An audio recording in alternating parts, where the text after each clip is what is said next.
আমাদের দিকে আঙুল করে বলতে না পারি যে আমরা আওয়ামী লীগের জোর করে নিয়ে গেছি, পরের জন্য যুদ্ধ করেছি। এবার যুদ্ধ তোমার আর আমার জন্য।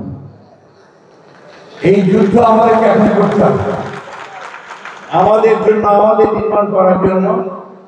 আমাদের নেতা নির্দেশিত যে পথ, সেই পথে আমাদের যেতে হবে। এবং ব্যাপারটা কিন্তু ভালোভাবে লক্ষ্য করা দরকার যে বিশাল সমস্যা, কোটি কোটি শিক্ষিত বেকার, 1 লক্ষ 2 লক্ষ 3 লক্ষ না, কোটি কোটি শিক্ষিত। এদেরকে যদি কর্মসংস্থান দিতে না পারা যায়, সেই সমাজ টিকবে না। এই জন্যই সবার আগে উনি যে কাজটা শুরু করেছেন যে এই কর্মসংস্থান কিভাবে তৈরি করা যায়, এবং তিনি যে চিন্তাগুলো করে নিয়ে আসছেন সামনের দিকে, এই যুবকদেরকে যদি পরিপূর্ণ হবে, যুবক ফেরিকে তুমি কাজে লাগাবে, এটার জন্য আপনাদেরকে নিতে হবে। আমাদের তো বয়স পার হয়ে গেছে, আমরা বড়জন একটা দুটো বেঁচে থাকি, তাহলে একটা দুটো ক্লাস নিতে পারবো, কিন্তু তৈরি হই আমরা। আজকের দিনে আমি এই কথাটার উপর সবচেয়ে বেশি জোর দিতে চাই, রাজনৈতিক তর্ক বিতর্কে যেতে চাই না। অনেকে অনেক কথা বলতে থাকবে। আমাদের নেতার দূরদৃষ্টির কারণে, তার প্রজ্ঞাময় রাজনীতির কারণে তিনি কিন্তু 2026-এর ফেব্রুয়ারি মাসে নির্বাচনটাকে নিয়ে এসেছেন। তার কাজটা তিনি করেছেন, তাই না? তার কাজটা তিনি করেছেন।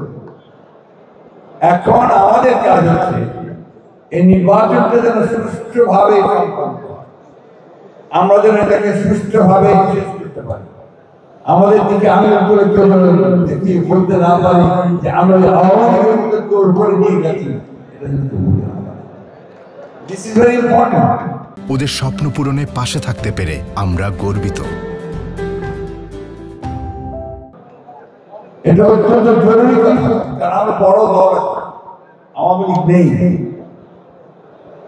আমাদেরকে সেই দায়িত্ব পালন করতে হবে, একটা সম্পূর্ণ নিরপেক্ষ সুষ্ঠু নির্বাচন যেন হয়, তার জন্য আমাদেরকে তার জন্য এখন থেকেই আমার মনে হয় ছাত্র দল, স্বেচ্ছাসেবক দল, যুব দল, তারা তাদের কাজ শুরু করবে, সেই প্রস্তুতি গ্রহণ করে, এবং সেইভাবেই তারা তাদের নির্বাচন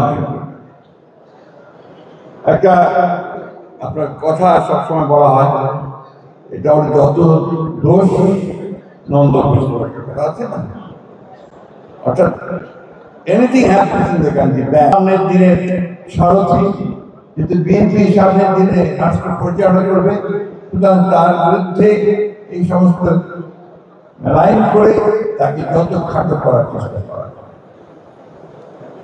প্রিয় সহকর্মী, আমরা একসাথে বড় লড়াই করেছি, একসাথে আমরা জেলে থেকে কারাগার।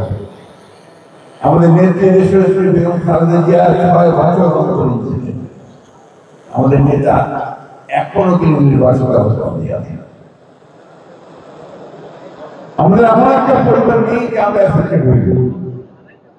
সুতরাং এই জিনিসগুলোকে মনে রেখে যে আসুন আমরা সবাই মিলে এই দুঃখ কষ্টগুলোকে কাটিয়ে আমরা একটা সুন্দর ভবিষ্যতের স্বপ্ন দেখি। আমি আমার ছোট ভাইটার মুখে, ছোট বোনটার মুখে, আমার মায়ের মুখে একটু হাসি ফুটে এবং একটা সুন্দর সমাজ করি। এটা না হলে আমাদের এত চেষ্টা, এত পরিশ্রম, এত রক্তপাত সবকিছু ব্যর্থ হয়ে যায়।